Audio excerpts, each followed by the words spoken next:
Uvira, et c'est de la RDC, la proposition du colonel Nanga contestée par la population.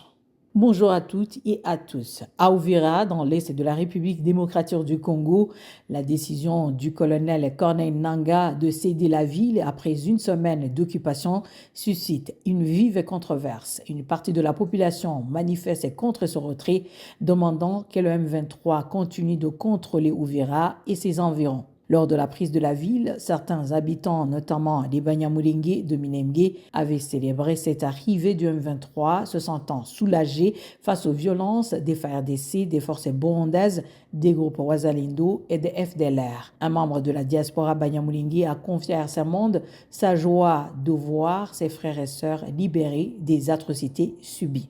Ça fait du bien qu'aujourd'hui, la population d'Uvira peut sortir, peut aller acheter n'importe quoi au marché, peut circuler librement, sans aucune menace, sans aucune tuerie. Cette population ne pouvait pas se déplacer, les enfants ne pouvaient pas étudier, on ne pouvait pas aller au champ. Ils étaient encerclés par les militaires. Gloire à Dieu, gloire à tout le monde qui s'est investi dans ces problèmes afin que la population de l'Est de la République démocratique du Congo puisse avoir la paix, la sécurité à travers M23 et Twirwaneho. Pour Moussole Gapingi Patient, les forces de l'armée et des groupes alliés restent toutefois présentes dans les hauts plateaux, menant une situation tendue. Même aujourd'hui, ils sont encore sur le territoire du Congo, particulièrement dans les moyens et au plateau de Minembwe. Pourquoi ils sont encore là? C'est à cause de cette idéologie de massacrer, de faire les génocides contre la population Banyamulenge ou la population Tutsi en République démocratique du Congo. Le 16 décembre, la population est descendue dans les rues pour demander aux États-Unis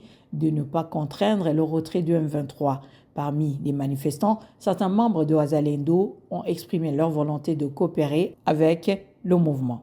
Le même jour, lors d'un point de presse, le colonel Nanga a appelé les FARDC à rejoindre le M23 au lieu de soutenir ceux qui les insultent. L'annonce du retrait du M23 intervient alors que des réfugiés commençaient à regagner leur foyer, portés par l'espoir fragile d'une vie plus stable. Beaucoup déclarent avoir perdu des proches et ignorent s'ils sont vivants ou morts, mais espèrent malgré tout retrouver la paix promise. Cependant, le M23 est accusé de violations graves des droits humains. Selon Human Rights Watch, un membre du groupe Wazalendo aurait été exécuté et des informations provenant de la diaspora congolaise en Saskatchewan font état de représailles contre des familles soupçonnées d'abriter des membres de Wazalendo. Pendant que les discussions et accusations sont multipliées à Uvira et dans l'est de la RDC, les civils continuent de payer un lourd tribut. Vie perdue, familles brisées, violences sexuelles, destruction de biens, le sang continue de couler et malgré ces divisions, tous ces Congolais restent le même peuple.